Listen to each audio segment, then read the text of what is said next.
이사야 32장 3절 4절 말씀 공독합니다. 이사야 32장 3절 4절 말씀 같이 공독합니다. 보는 자의 눈이 감기지 아니할 것이요 듣는 자의 기울일 것이며 조급한 자의 마음이 지식을 깨닫고 어눌한 자의 혀가 민첩하여 나를 분명히 할 것이라. 아멘. 아멘. 오늘 말씀은 의로운 왕이 통치하시는 세상에서 이루어질 영적인 축복에 대해서 말씀하는 것을 내용으로 하고 있습니다. 의로운 왕이 오셔서 복을 주신다 했습니다. 이어지는 말씀입니다. 먼저 3절 말씀 보면 영적인 눈이 항상 열려 있을 것입니다. 보는 자의 눈이 감기지 아니한다 라고 했습니다. 여호와 하나님의 뜻을 아는 의로운 왕이 인도하실 때 일어날 결과입니다. 의로운 왕으로부터 인도하심을 받은 결과를 말씀하는 것입니다. 계속해서 하나님의 뜻을 알게 될 것을 말씀하고 있습니다. 영의 눈이 열린다. 이것은 하나님의 뜻을 안다는 것을 말합니다. 범죄한 인생에 오는 가장 비극적인 일은 하나님과의 단절입니다. 죄는 하나님과 우리 사이를 단절시키는 것입니다. 근데 영적인 회복이 시작된 사람들은 이제 그 눈이 열려서 또 단절이 끊어지게 되고 또 다시 이제 하나님과 연결이 된다는 것입니다.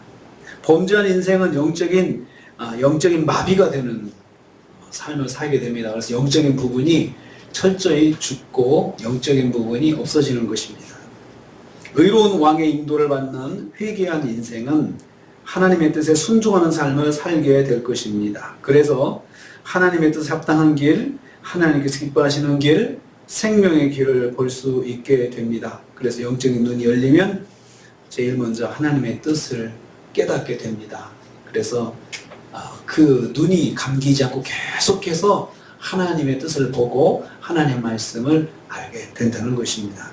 의로우신 왕이신 주님께 인도받는 생명은, 인도받는 영혼은, 인도받는 성도는 생명의 길로 걸을 수 있게 되는 것입니다.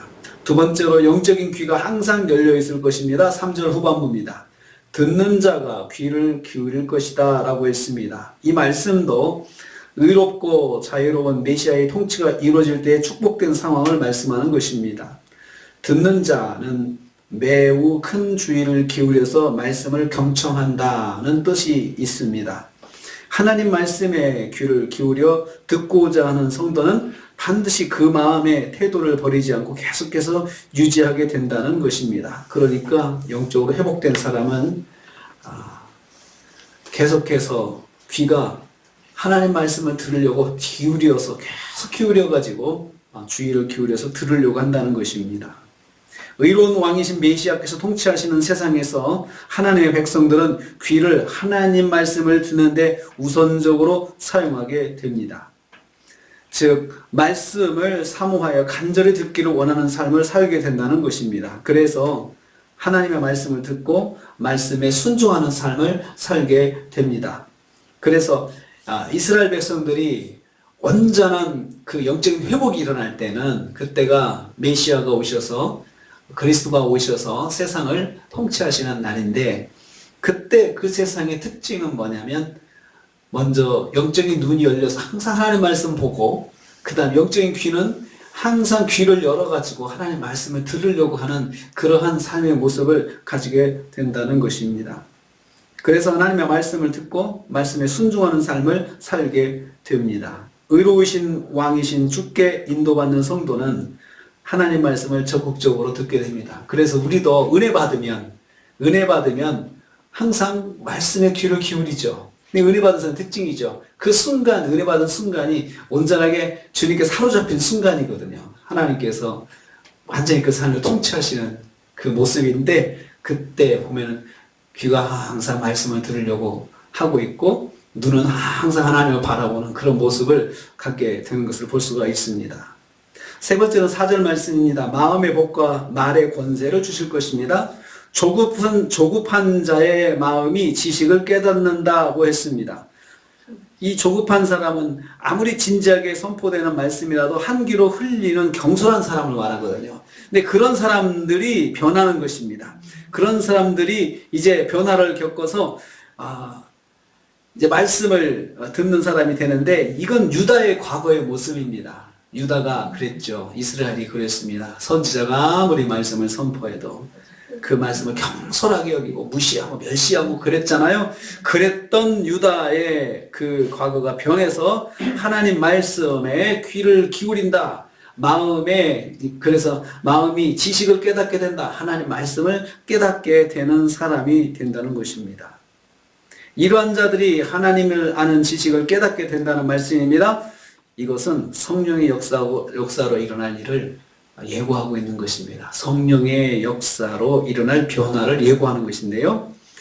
이것은 나중에 그 오순절 마가 다락방에 성령이 임했을 때 그 현상이 싹 나타납니다.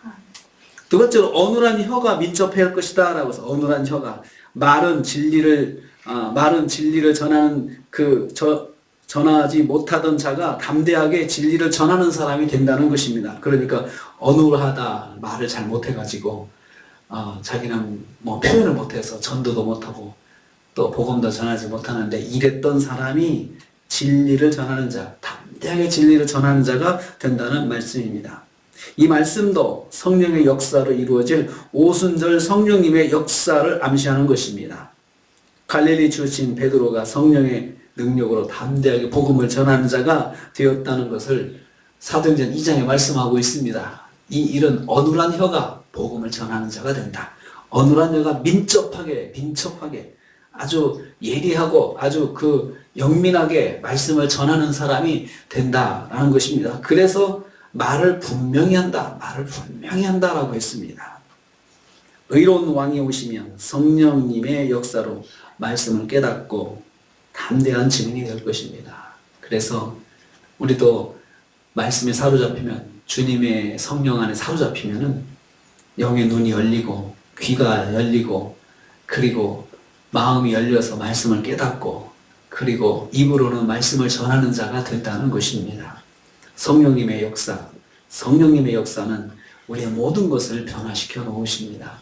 그래서 우리가 완전히 주님께 붙잡힌 삶을 살게 되는데요. 그건 다 성령님의 역사입니다. 이렇게 된다는 것입니다. 성령이 오시면 이렇게 변화가 되는 삶을 살게 된다는 것을 여기서 예고하고 있습니다. 이렇게 가깝게는 유다 백성들이 그렇게 변화될 것이다. 그렇지만 종말에는 이제 하나님의 백성들이 주님께서 통치하시는 나라가 이루어질 때 그렇게 된다는 것입니다. 결국에 우리 천국에서 이렇게 삽니다. 천국에서 우리 눈은 하나님을 보고 우리의 귀는 말씀을 듣고 우리의 심령은 마음에 그 말씀을 사모하고 말씀을 또 순종하는 삶을 살면서 우리가 그 입으로는 하나님을 찬송하고 그 입술을 열어서 하나님을 찬양하는 삶을 살게 되는 것을 말씀하고 있습니다. 우리가 또 오늘 하루를 시작합니다. 오늘 하루 영의 눈 열리고 영의 귀가 열리고 성령 충만으로 우리가 말씀을 깨닫고 또 말씀을 전한 증인의 삶을 사시는 저 여러분 되시기를 주님의 이름으로 축복합니다. 주님 감사합니다.